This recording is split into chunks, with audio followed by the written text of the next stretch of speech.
Hey guys, welcome back to my channel. This is Learning with Nisha. I'm going to be shopping at Sam's Club today. We are just picking up some stuff.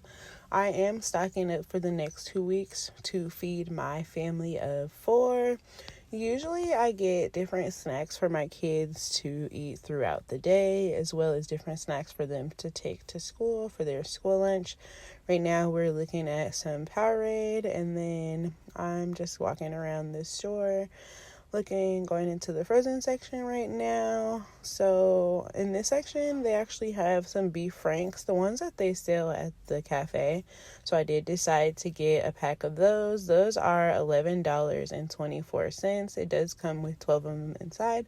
I also got some cheese sticks because sometimes my kids like to make cheese. Thanks for watching. Like, comment, and subscribe for more content.